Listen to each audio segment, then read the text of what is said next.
Hey YouTube, Darren here. Just gonna show you the next project we're gonna be working on. This is a Bolens. I got this the same time as I got that snapper, and I've shown it to you briefly. It's a 15 horsepower 38-inch cut. It's a Bolens, which Bolens is an MTD. It has the 7-speed FNR transmission with the 2-belt torque converter system on it. Guy said it ran. It's not locked up. I am going to get ready to get it cranked up. We're going to have a look at it. I got my battery box, jump box, charging up, and we're going to see. It's not in bad shape. I just don't like working on MTDs that much, which is kind of funny because that's about all I get, it seems like. But we're going to take a look at it and see what we can do with it. The transmission will not let it roll freely for some reason, so it may be that the FNR transaxle is locked up, or the pulleys could be rusted to the belt.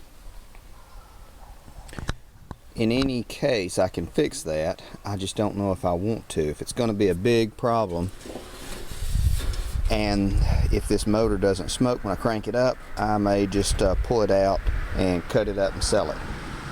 So, more to come. Okay guys, I am getting ready to spin this thing over, but I'll tell you what we're going to go ahead and do. And if y'all watched any of the other videos, it's pretty much a repeat process. We're going to take this front off. We're going to lash the valves, or check for valve lash. We're going to get them adjusted down to within their tolerances. We're going to pull this carburetor out, toss it in the ultrasonic tank, and get it dipped and cleaned. While I got this cover off, we might as well, we're going to check the air gap. We're going to check everything under the cowl as well, and then we're going to start pressure washing and cleaning. Going to clean and flush out these lines. One of the funniest things I've ever did, I bought a mower from somebody that said it wouldn't run, and it's a really nice mower, and it was the upkeep on it was really good. And I went to check these lines, and they had used vacuum lines, and they had swelled up completely and wouldn't let any gas in. And I bought it for, I think, 50 bucks, thinking something was really terribly wrong with it, and they had just used the wrong kind of lines. And so I replaced the fuel lines. It cranked up and ran great. So that is what we're going to do. I'm going to see if my jump box has gotten enough juice to bump this thing over, and we're going to go from there. Right, we got no joy from the jump box. So it bumps, but it does not spin completely. These MTDs are notorious about the belt causing a problem, having tension on the crankshaft, and it not wanting to crank easy. So we're going to make sure that that is pulled all the way up. That's good. And then we're going to look at this belt. Okay, let's see. Hope you can see it. You can see, if my hand's not in the way, that the belt is not causing a problem. Okay, that's really good. I'll show you how to adjust these things down. I couldn't figure out how to do this for the life of me. I had to end up buying one of the mechanics books on how to work on these MTDs, and it has been an invaluable resource. So I got to take out these bolts. I don't guess you're going to do it, so I'm going to have to. More come, guys. We're going to take this front off, and we are going to end up having to use a 13mm wrench and a socket. Take these guys off. There's 2 on each side, and then there is 1 on each end of the bar. 1 there, and 1 there on the other side of the gas tank. Gas tank's already loose because I figured, heck, might as well go ahead and disassemble. We're going to take these off,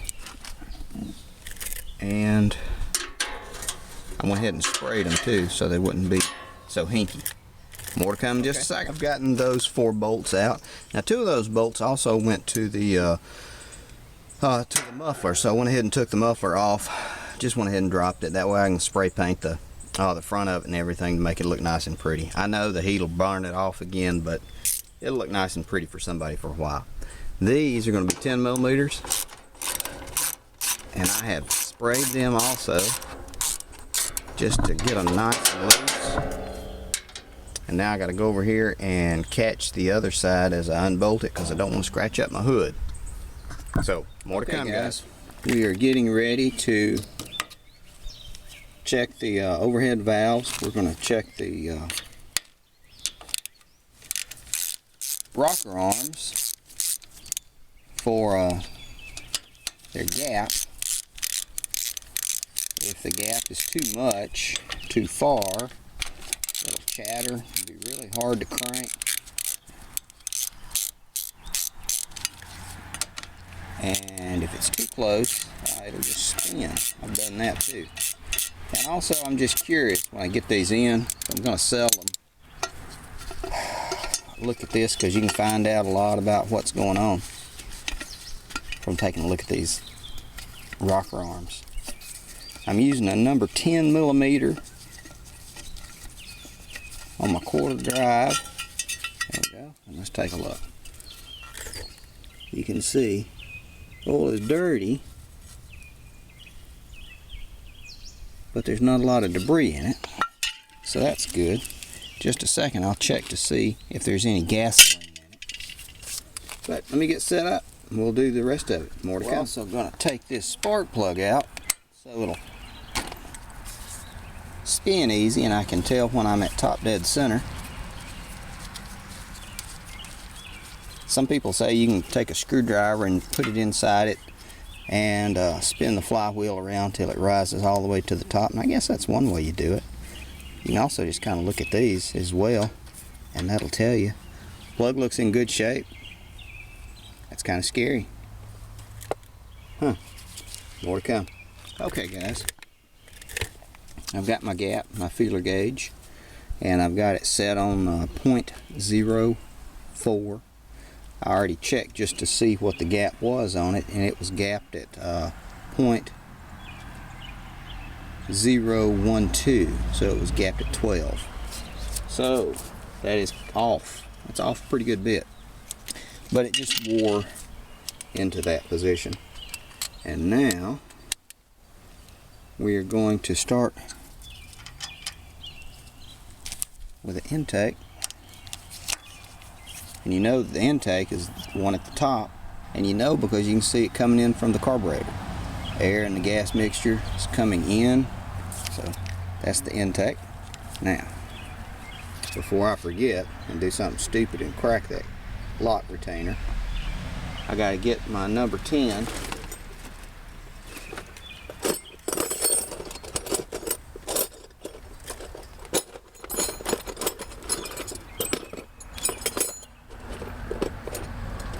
There we go. Got to get my number 10.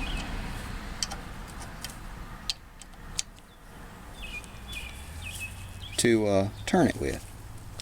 I'm going to unlock it. And now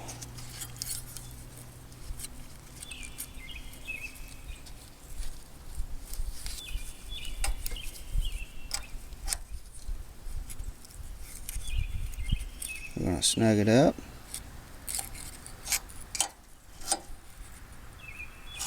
Let's see.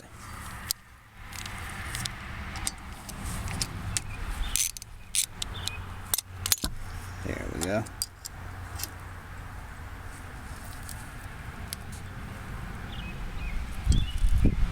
That's good.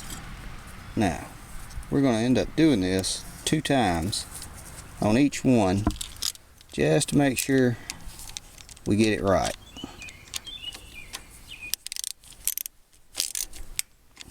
There's that. Now we're going to rotate it around. Let me pause it now so it doesn't get too long. Now we're going to work on the exhaust side. That's this one.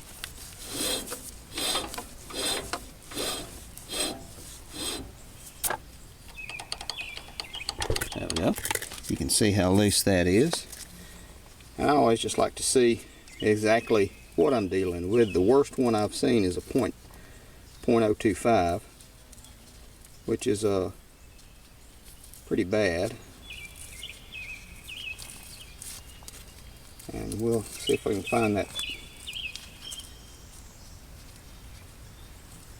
10 again.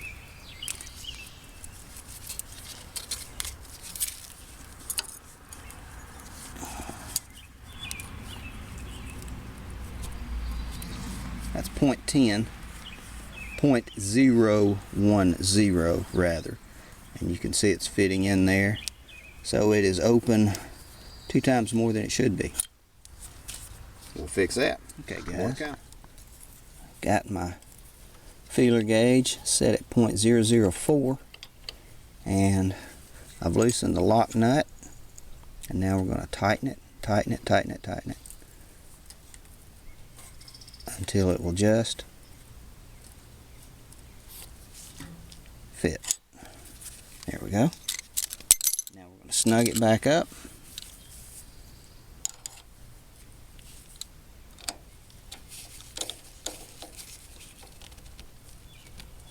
I'm going to rotate it around 2 or 3 times.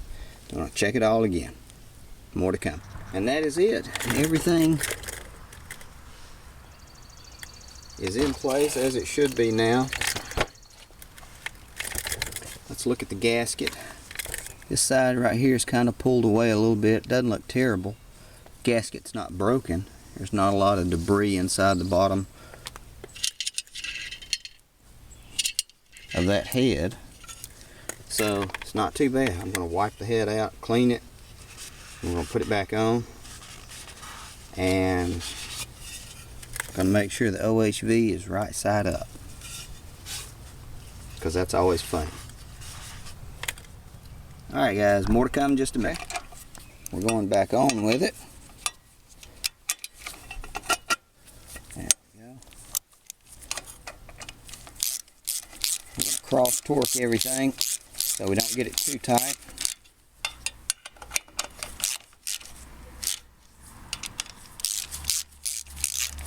I'm just going to snug these guys up right now.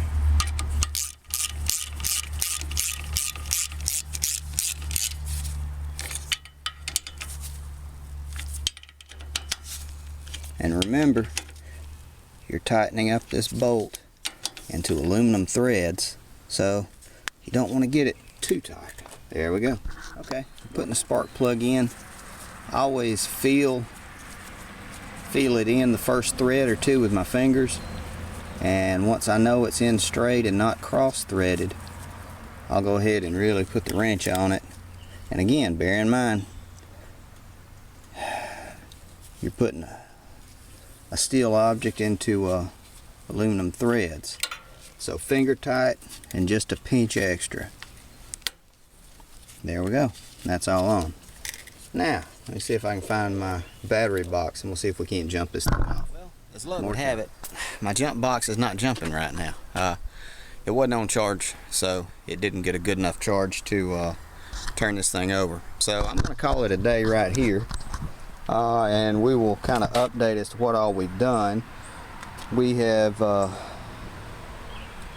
adjusted the valves, we put fresh gas in it, we've checked the oil, and the carburetor looks to be okay, but we're going to end up cleaning it.